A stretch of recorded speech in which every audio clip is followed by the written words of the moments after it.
Tommy Cathey of Ping Identity, it's great to see you. Thanks for joining me today. What are you seeing agencies doing as far as building their strategies, implementation plans for getting to zero trust regarding knowing what they already have and knowing what they need to add to the mix? Thanks, Francis. Appreciate you having us today. As we look at the zero trust architecture, it's a hot topic the last few months in the federal government.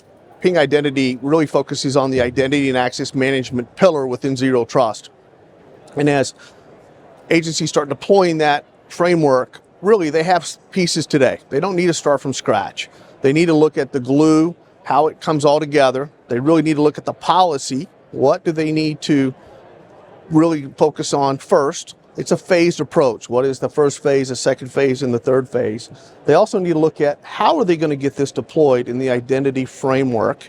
As a systems integrator, partners, there's some know-how within their own ecosystem, but they have to have a deployment framework. Ping Identity, we focus on the software component, but they have to have a total strategy.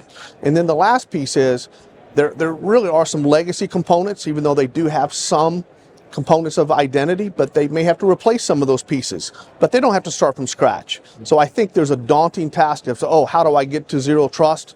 They're already started. They just have to continue down that path. Mm-hmm.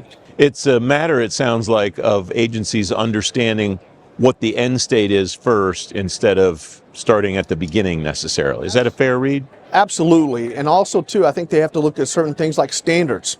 So a lot of the standards have changed. Also, a lot of the technology that they deployed 10 or 15 years ago, that technology is outdated. They also have to look at multi-cloud approach.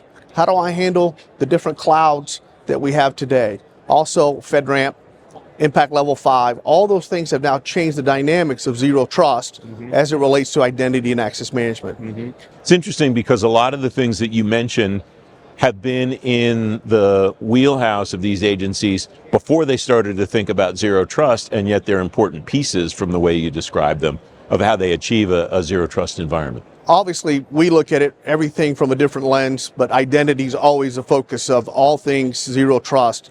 Identity, identity, identity. And so I think that's why it's such a cornerstone of zero trust, is you can't start your zero trust architecture without your foundation of identity. And that's why it's such an important piece.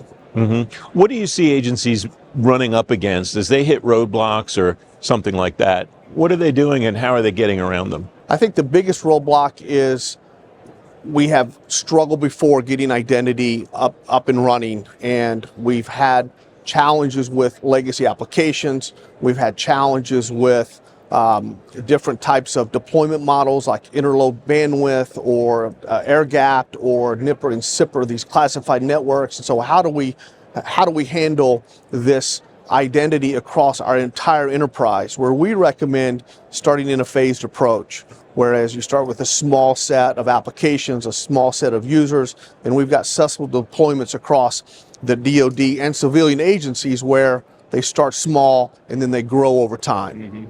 And that kind of iterative approach allows agencies to build their resilience faster too, I imagine, because you can start in one area, understand that you've got, we're doing pretty good here, we can replicate that in other places. Am I on the right track? Absolutely, and it all starts also to the applications. CAC and PIV have been around forever, that's great, but how do we start building out policies based on not only can you get access, but what does Francis is authorized? How is he authorized? What is the policy that allows Francis to be access to these applications? So as those policies change, does your identity and access management framework, which is part of zero trust, change with that?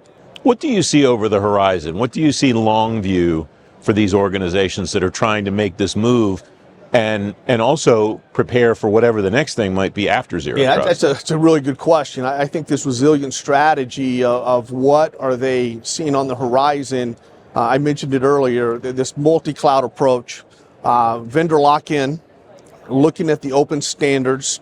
The standards are going to change. Ping has been historically one of the forefront leaders in making sure we're part of the open standards, because once you're in the standards based in identity, then you can mix and match certain vendors. I think those are critical to that.